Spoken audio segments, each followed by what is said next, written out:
सुप्रभात। Class 10th। पिछले class में सूरदास के पद से सभी पदों की व्याख्या बताए।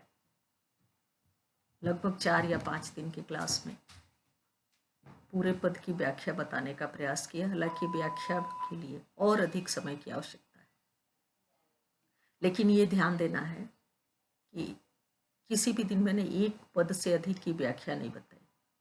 फिर भी अगर जहां आपको लगता है कि इसमें कोई डाउट है, उसको आप नोट करके रखें, पूछ लें। और पहला जो आपका पाठ है सूरदास के पद, वो अब पूर्ण हो चुका है। उस पाठ से पूरे चारों पद से आपको व्याख्या पता होना चाहिए। ये मुझे उम्मीद है कि अब आपको समझ में आ गया होगा। व्याख्या से यानी जब समझ में बात आ गई तो उसके बाद उससे प्रश्न बनाना आसान हो जाएगा। आप प्रत्येक पद से 5-5 प्रश्न बनाने का प्रयास कीजिएगा और सूरदास के जीवन परिचय से 5 प्रश्न। ये अलग से नहीं बता रहे, प्रत्येक पद से आपको दिए थे गृह कार्य के रूप में, प्रश्नोत्तर लिखने को भी दिए थे और प्रश्न बनाने को भी दिए थे जीवन परिचय से भी। इससे क्या होगा कि पूरे पाठ की जीवन परिचय से लेके यानी सूरदास कौन थे, जन्मांध थे, नहीं थे, उनके विषय में साहित्यकारों में क्या मतभेद है, ये सारी बातें आपको पता हो जाएगी। तो उससे आपका एक पाठ कंप्लीट हो जाएगा और उसके बाद फिर गद्य से एक पाठ आपको बताएंगे, नेताजी का चश्मा। वो जब अगला क्लास शुरू करेंगे तो उस समय बताएंगे। आज आपको जो पहले दिए थे, एक दिन PDF बना के वाक्य भेद और पद परिचय 2 बताए थे। 10th के सिलेबस में व्याकरण में जो पहला आपको पढ़ना था पाठ्यक्रम की दृष्टि से, वो था रचना की दृष्टि से वाक्य भेद। क्लास 9th में है अर्थ की दृष्टि से वाक्य भेद। आप पढ़े होंगे, उसमें 8 भेद आपने पढ़ा, लेकिन 10th में आकर के वो फिर आपको अलग से पढ़ना है रचना की दृष्टि से।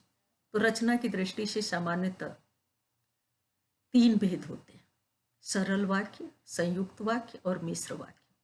अब सरल वाक्य क्या है? सरल वाक्य सामान्य रूप से जिसमें एक ही क्रिया होती है, वो सरल वाक्य है।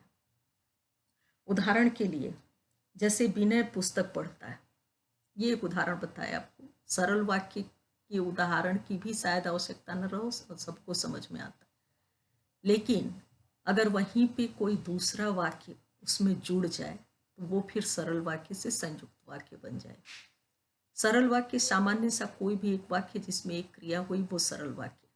लेकिन संयुक्त वाक्य जिसमें 2 स्वतंत्र वाक्य होते हैं, लेकिन दोनों योजक शब्दों के द्वारा जुड़े हुए होते हैं, वो है संयुक्त वाक्य। संयुक्त यानी 2 वाक्य आपस में मिले हुए हैं और मिलने का जो आधार है वो योजक शब्द है जो उनको जोड़ने का काम कर रहा है। जैसे कि बिजली थोड़ी देर के लिए आई और चली गई, लेकिन यहीं पर यदि कह दिया जाए कि जो ही बिजली आई पंखा चलने लगा, तो ये मिश्र वाक्य हो जाए, क्योंकि मिश्र वाक्य में एक प्रधान वाक्य और दूसरे वाक्य उस पर आश्रित हो जाते।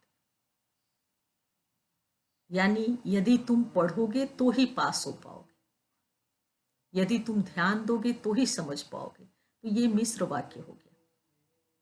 यानी तुम्हारे समझना निर्भर हो गया तुम्हारे ध्यान देने पर, पंखे का चलना निर्भर हो गया बिजली के आने पर।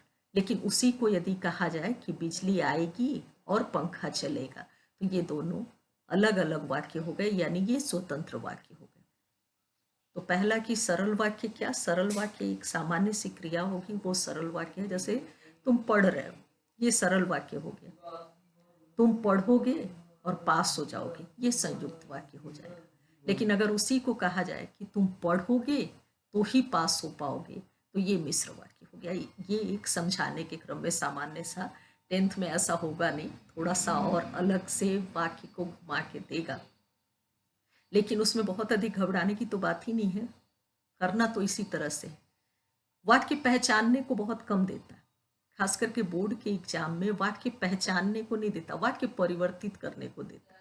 सरल वाक्य को संयुक्त वाक्य में बदलें, संयुक्त वाक्य को मिश्र वाक्य में बदलें, मिश्र वाक्य को सरल वाक्य में बदलें।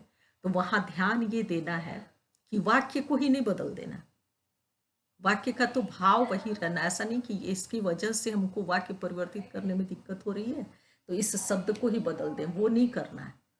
अभी जैसे आपको बताए कि तुम पढ़ोगे या तुम पढ़ रहे हो, तुम पढ़ रहे हो एक सामान्य सी बात हो गई, तुम पढ़ रहे हो और पास हो जाओगे, ये दो वाक्य आपस में हो गए। पास हो जाओगे ये एक अलग है और पढ़ रहे हो ये एक अलग है।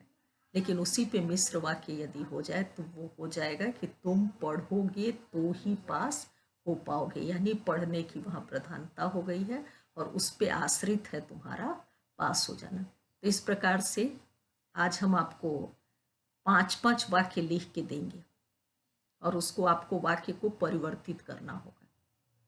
5 वाक्य लिखा हुआ और उस वाक्य को परिवर्तित करके आप दिखाएंगे। मान लीजिए सरल वाक्य को संयुक्त वाक्य में, संयुक्त वाक्य को मिश्र वाक्य में। ये ध्यान देना है, केवल सरल वाक्य तो आप आसानी से बना सकते हैं, लेकिन संयुक्त और मिश्र में ये ध्यान देना है कि संयुक्त वाक्य दोनों स्वतंत्र वाक्य होते हैं, योजक शब्दों से आपस में जुड़े होते हैं, और मिश्र वाक्य में एक प्रधान वाक्य पे दूसरे वाक्य की निर्भरता होती है। इस प्रकार इन बातों को ध्यान में रखते हुए आप 5-5 वाक्य को परिवर्तित कीजिएगा।